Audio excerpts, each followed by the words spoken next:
सिस्पे infinite घोटाळ्यात पोलिसांचा मोठा स्ट्राईक अशी हेडलाईन सार्वमत या वृत्तपत्रामध्ये आलेली आहे. ही बातमी ही 2 तारखेला म्हणजेच 2 फेब्रुवारी 2026 रोजी छापण्यात आली होती. यामध्ये त्यांनी असं सांगितलं होतं की आत्तापर्यंत सुमारे 264 कोटींची मालमत्ता ही निष्पन्न झाली असून पुरवणी MPID प्रक्रियेस सुरुवात झालेली आहे.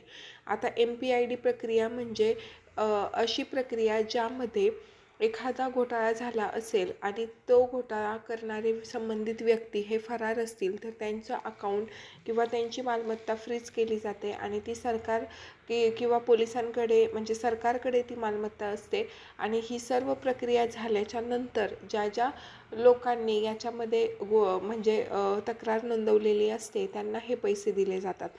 आता अहिल्यानगरमधील श्रीगोंदा तालुक्यातील बहुचर्चित इन्फानाईट सिस्पे घोटाळा हा खूप चर्चेचा विषय होता. याच्यामध्ये जवळजवळ बऱ्याचशा कोटींची फसवणूक ही आतापर्यंत उघडीस आलेली आहे. परंतु केवळ 16 कोटी फसवणुकीची नोंद ह्या प्रकरणामध्ये झालेली आहे असं पोलीस सांगत आहेत. म्हणजे बहुतेक लोक ह्या प्रकरणामध्ये फसलेले आहेत, परंतु तक्रार ही फक्त 16 कोटी रुपयांच्या फसवणुकीचीच CBI किंवा जे गुन्हा शाखा विभाग असतं त्याच्यामध्ये तक्रार ही नोंदवली गेलेली आहे. आता राधाकृष्ण विखे पाटील यांनी सुद्धा हा मुद्दा जो आहे ना तो खूप जोरदार धरून ठेवला होता. त्यानंतर विक्रम पाचपुते यांनी सुद्धा सभेमध्ये हा मुद्दा मांडला होता. आणि अशा पद्धतीने जर लोकांची फसवणूक झाली आणि त्याच्यावर काही नियंत्रण केलं नाही, पोलिसांनी कारवाई केली नाही, तर श्रीगोंदा जो पाचपुते यांचा मतदारसंघ आहे तो 10 वर्ष मागे जाईल असं सुद्धा विधान पाचपुते यांनी विधानसभेमध्ये केलं होतं. त्यानंतर विखे पाटलांनी सुद्धा देवेंद्र फडणवीस यांच्याकडे या प्रकरणाबद्दल चर्चा केली होती आणि यावरती कडक कारवाई करावी असं सुद्धा निवेदन देवेंद्र फडणवीस यांना केलं होतं. आणि यावर फडणवीसांनी सुद्धा उत्तर दिलं होतं. अशा कंपन्या मुळात म्हणजे असे स्कॅम होणारच नाहीत, याच्याकडे सरकार कटाक्षाने लक्ष देऊन याच्यावरती काहीतरी प्रतिबंधात्मक कायदे किंवा कारवाई करण्याचा सरकारचं धोरण असणार आहे. आणि दुसरी गोष्ट म्हणजे वैयक्तिक जनजागृती हाच याच्यावरचा सर्वात मोठा उपाय आहे असं सुद्धा त्यांनी नमूद केलं होतं की स्वतःहूनच अशा ज्या कंपन्या येतात किंवा जे आमिष दाखवतात, तुम्हाला 15%, 20%, 10% किंवा एवढे रिटर्न भेटणार, तुम्हाला 10 महिन्यात पैसे डबल, 2 वर्षात पैसे डबल, तर असे आमिष दाखवणाऱ्या किंवा जाहिराती करणाऱ्या कंपन्यांवर सरकार कारवाई करेल असं सुद्धा आश्वासन फडणवीस यांनी त्यावेळेस दिलं होतं.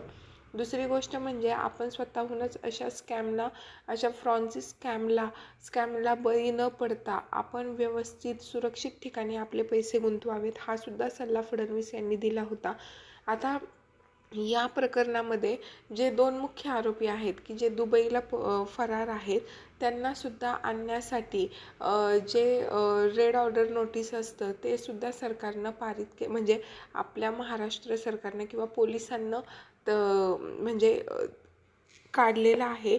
आणि त्यानुसार त्या 2 आरोपींना सुद्धा भारतात आणण्याची प्रक्रिया ही पोलिसांकडून होत आहे. हा स्कॅम खूप मोठा होता.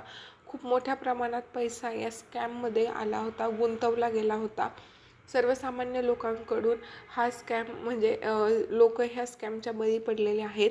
ह्या लोकांनी नवीन एकदम 2-3 वर्ष एकदम व्यवस्थित असा हा स्कॅम चालू ठेवला, त्यामुळे खूप लोक या स्कॅममध्ये गुंतले गेले. समोरच्याची प्रगती किंवा समोरच्यानी इन्फानाईट किंवा सिस्पेमध्ये पैसे टाकल्यानंतर त्याला किती फायदा झाला हे लोकांनी बघून ह्या आमिषाला भुरळी लोक गेलेले आहेत. आणि आता अजूनसुद्धा असं म्हणजे एक आहे की जे गुंतवणूकदार आहेत तर पोलीस यावरती काहीतरी कारवाई करते, त्यामुळे आज ना उद्या हे पैसे परत भेटतील या आशेवरती आहेत. आणि त्यामुळे पोलिसांना सुद्धा कुणाचे पैसे त्यामध्ये गुंतवले गेलेले आहेत याची नोंद असणं किंवा याचा पुरावा असणं गरजेचं आहे. कारण की ज्या गुंतवणूकदारांनी याच्यामध्ये पैसे गुंतवले त्यांना माहीत आहे की फक्त लॉग इन आय डी आणि पासवर्ड याच्या व्यतिरिक्त कुठलंही डॉक्युमेंट गुंतवणूकदारांकडे नाही. त्यामुळे बँकेचे स्टेटमेंट, या कंपनीत पैसे पाठवल्याचं स्क्रीनशॉट वगैरे काही ह्या गोष्टी असणं गरजेचं आहे. आणि मेन म्हणजे पोलिसांमध्ये तक्रार दाखल करणं फार अत्यंत गरजेचं आहे. आणि तुम्हीसुद्धा अजून तक्रार दाखल केली नसेल तर करून ठेवा. म्हणजे कुछ ना करने से अच्छा है कुछ तो करे. आणि व्हिडिओ आवडला असेल तर प्लीज लाईक करा, शेअर करा आणि चॅनलला सबस्क्राईब करा. आणि दुसरी एक महत्त्वाची गोष्ट की बऱ्याचशा मी जेव्हा हे असे व्हिडिओ टाकते तर काही लोकांचे कमेंट येतात की तुम्ही व्हिडिओ टाकून पैसे कमवता. तर अशातला विषय नाही आहे.